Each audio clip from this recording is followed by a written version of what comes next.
皆さんこんにちは。背景イラストレーターのアリです。今日も楽しんで描く背景イラストやっていきたいと思います。このチャンネルは iPad を使って背景の描き方や風景の描き方だったり iPad のアプリの紹介をしているチャンネルになりますので、興味がある方はぜひチャンネル登録よろしくお願いします。さあ今回なんですが、今回はですね、平面のイラストで背景を描くというタイトルで紹介していきたいと思います。なかなかですね、立体的なイラスト描くと難しいと思うんですが、そこをですね、平面で描いてみたらいかがでしょうっていうですね、提案をしていく内容となっておりますので、ぜひ最後まで見てですね、平面のイラストを一緒に描いていってみてください。それでは早速やっていきましょう。はい、それではですね、平面のイラストで背景を描くっていう方法について紹介していきたいと思います。まず、平面のイラストでイラストを構成してみましょうという考え方になります。なかなかですね、パースにまだ慣れてない人とかはですね、立体感を描いていくっていうのがすでに難しいっていう場合がね、あるかと思います。そういう時にですね、無理して立体がついている背景とか家とかですね、を描く必要はないので、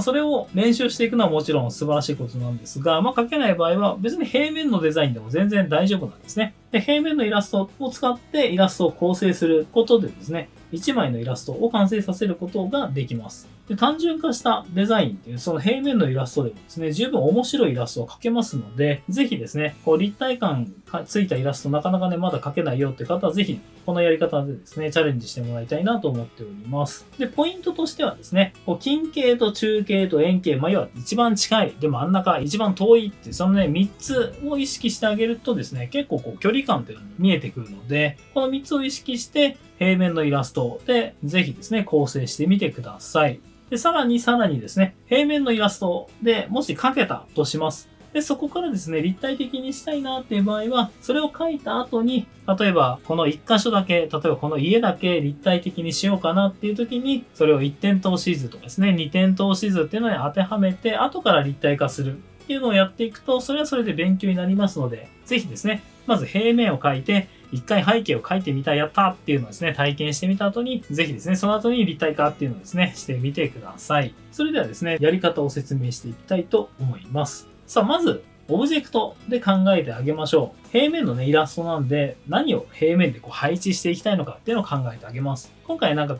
草原的な、緑の中に立ってる家、木、雲、柵、この4つをね、ちょっと持ってきました。で、これをですね、うまいこと配置していかないといけないんですが、これ最初はですね、配置する、まずオブジェクトを考える前に全体のラフっていうのを考えた方が、スッキリいくと思います。なんで、もしラフをね、考えれる人はラフを考えてみてください。今回は、ラフは用意せずに、オブジェクトからね、早速行きました。で、オブジェクトで、使いそうなのがこの辺だったので、ここを書いてみたと。で、これを実際配置してみます。で、実際配置したのがこのような形になります。これね、このオブジェクトだけなんですけど、地面は書いてますけどね、基本的に柵と家と木と雲の4つだけの構成となっておりますが、それを組み合わせることで、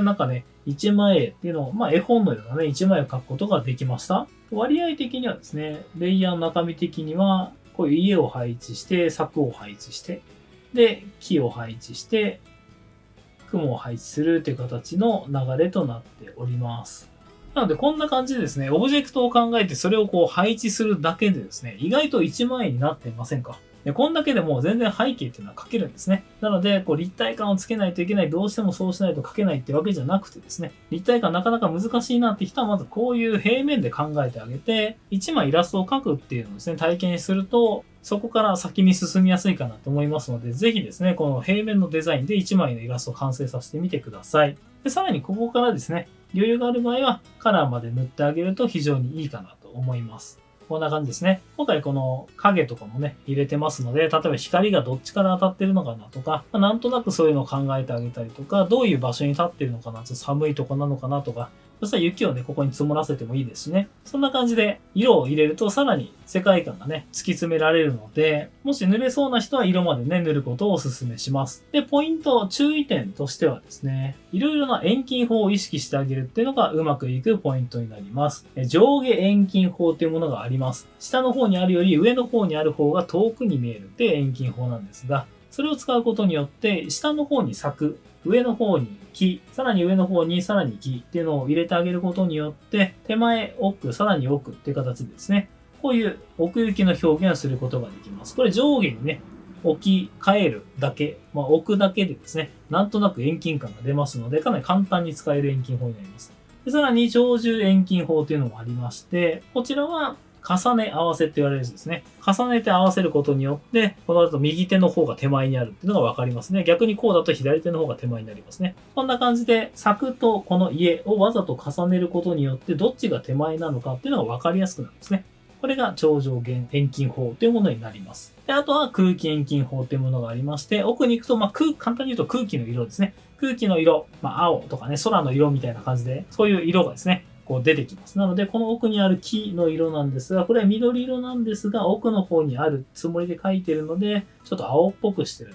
ね、そんな感じでですね、ちょっと遠くの山とか見てみるとですね、山とかビルとか見てみると、青っぽくなってるのがね、わかるんじゃないかなと思いますので、そういう遠近法、各種遠近法ですね。結構この平面で使うのは、この上下頂上空気遠近法っていうのが結構使えますので、この辺を合わせることによってよりですね、より奥行き感っていうのを出すことができますので、こういうのを使いながら、1枚ですね、ぜひ完成させてみてください。かなりですね、段階的には簡単な感じだったんじゃないかと思います。もしラフを描ける人はラフを描いて、オブジェクトを考えて、それを配置するだけになりますので、まず自分が描きたいなって言ったオブジェクトをですね、こう考えて、それを配置してあげてみてください。で、ポイントとしては、近景、中景、円形ですね。手前、真ん中、奥を意識して配置してあげるっていうのが重要になってきます。で、もしここまでできた人はですね、さらにここから一歩進んで、立体感をつけたい場合はですね、一歩進んで、この真ん中の家、この家だけでいいので、2点通しとかですね、1点通しっていうような形で立体化してみても面白いかもしれません。この辺はですね、パースの使い方について概要欄の方に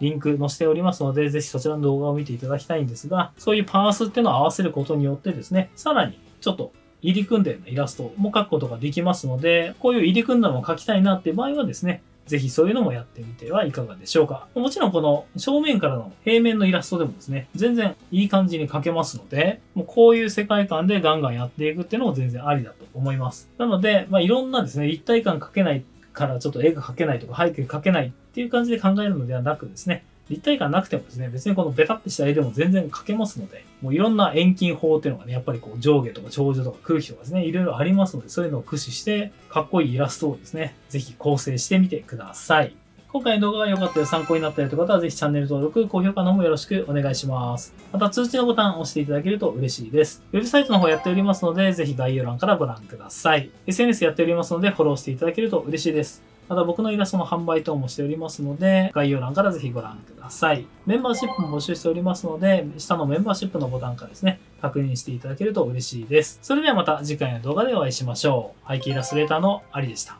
さようなら。